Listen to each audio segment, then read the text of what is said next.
So, Martin, it's getting towards Christmas, but there's no sense that people are winding down here. Is it that you're very much going on to the next stage of the school's development with some of our year groups, aren't you? Yeah, we are. We're joking in the staff room a little bit at the moment. Paul Boyce keeps going on about we have to play to the final whistle, and whether we like our sporting analogies or not, I think that is the message. Year 11, yeah, we're going to try something different. We take our role in the trust really seriously. We're very interested in something that's been happening at one of the extra schools at St Luke's, where they're doing some morning mastery sessions, as they call them. And we've gone up and had a look, and we think we can make a version of it work here. So this is one where we're kind of pinching ideas from somebody else. But in January, and this is a real plea to kind of year 11 parents, you'll get more information from Mr. Boyce and Mr. Mitchell about the detail. But we're going to try and bring him in a little bit earlier and really capitalise on the fact that we know the research tells us that students work best in the morning when they're fresh. So we're going to bring them in, give them a bit of breakfast, start 10 minutes earlier, and really try and hit them 2 or 3 times a week with some English, maths and science, if you like, before the main day starts. And that's kind of bonus study time for us. We think we can make a version of it work, and we're really excited about it. But perhaps more than anything we've done in the last couple of years, we really need the support of parents to make it work. Brilliant. And I mean, it should be pointed out that obviously school breakfast is a thing at the moment, isn't there? There's a lot of discussion nationally about that, but that's something we've been doing for quite a while. Yeah, so alongside, I mean, just to be clear on the Year 11 one, we're now in a position where we're not just competing with the Plymouth schools. You know, our youngsters are competing with everybody around the country for these grades.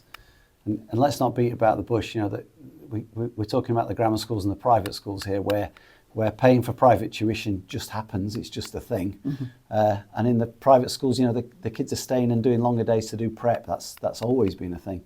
So we're trying to do it without it costing our parents anything. We're trying to even it out a little bit and give our kids a chance. The other breakfast initiative we've been doing for a couple of years now, we now have up to 80, 100 students come in from 7 o'clock, 7:15 every day. We've got a deal with Kellogg's where we get free bagels and shreddies and cereal and coffee and tea. So we have another number of youngsters who come in, get nice and warm, nice and relaxed, have a bit of breakfast, and then they're ready to start the day. So they're 2 very separate things, but the thinking behind them is very similar.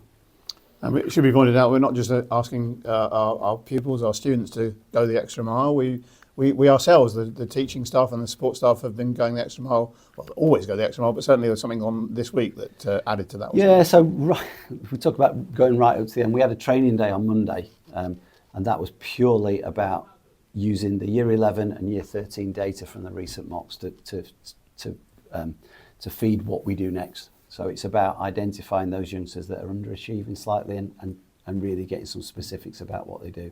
So it was a brilliant day Monday. Some of those meetings are still going on, but that's the serious end of the stuff. It's not all bar humbug, honestly.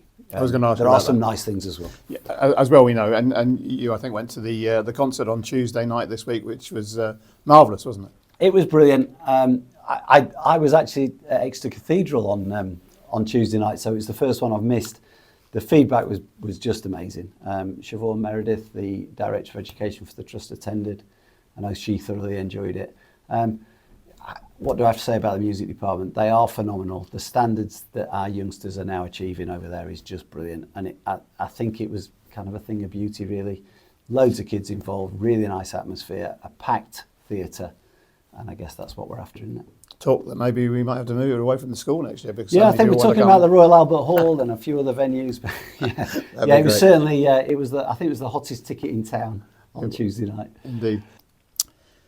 You always talk about how important the school's role in the community is, and there's something going on this week which underlines that. Yeah, it's a new initiative. So we keep talking about getting better, don't we? And so Caroline McVicker and Katie Geraghty, 2 of our heads a year, have organised a Christmas fair, and we've got some of the elderly people from the community coming in, and we're just going to look after them and make them feel special for the day. We're going to feed them. I'm sure we'll play them a bit of music and generally look after them. I always say, don't I, that youngsters get a lot of bad press. You watch our youngsters tomorrow with some of the elderly members of the community, and they will do us proud. I know they will. And I love that kind of intergenerational thing. I think there's a real closing the circle with it. So it's new. I know it'll be great, and I know our kids will make them feel really special tomorrow.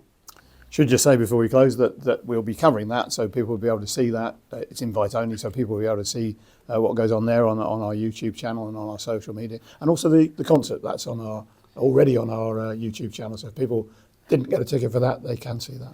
Yeah, you won't say it, Rick, will you? But the presence we now have on social media and the way that we're putting this stuff out is just a million miles ahead of anything I've seen before. So it is a chance. It's Christmas, isn't it? I suppose I ought to thank you and thank Lucas for his contribution throughout the year as well. Thank you very much.